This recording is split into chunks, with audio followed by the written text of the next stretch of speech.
नमस्कार मंडळी, जय शिवराय. मी प्राजक्ता. तर आज आपण गावरान पद्धतीने मस्तपैकी मोकळा झुणका आणि ज्वारीची भाकरी करूया. तर चला मग सुरू करूया. गावाकडची आठवण करून देणारा हा बेत टिफिनसाठी किंवा दुपारच्या जेवणासाठी हा तर सर्वोत्तम पर्याय आहे. तसंच भाजीला काही नसेल तर हा बनवा चविष्ट मोकळा झुणका, तेही कमी साहित्यात आणि कमी वेळेमध्ये.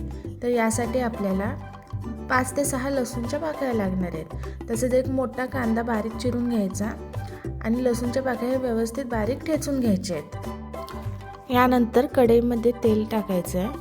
तेल गरम झालं की त्यामध्ये मोहरी, जिरे आणि कढीपत्ता टाकून छान तडतडू द्यायचे.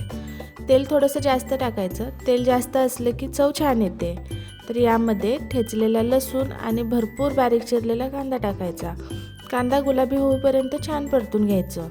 कांदा परतला की त्यामध्ये लाल तिखट, हळद, हिंग आणि थोडासा गरम मसाला टाकायचा आणि व्यवस्थित परतून घ्यायचं. त्यानंतर यामध्ये 1 वाटी बेसनचं पीठ टाकायचं आणि बेसनचं पीठ टाकताना गॅसची फ्लेम ही कमी ठेवायची.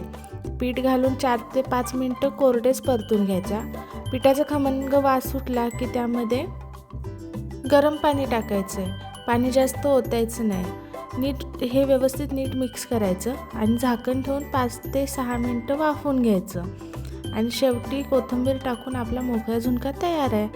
तर यानंतर आपल्याला भाकरी बनवायची आहे. तर भाकरीसाठी मी ज्वारीचं पीठ घेतलं आणि त्यामध्ये थोडंसं गरम पाणी टाकून व्यवस्थित मळून घेतलं आणि भाकरी आपल्या थापून घेतलेल्या आहेत.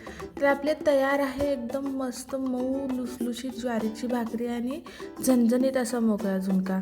तर कधी येत आहे खायला? व्हिडिओ कसा वाटला हे नक्की सांगा. धन्यवाद.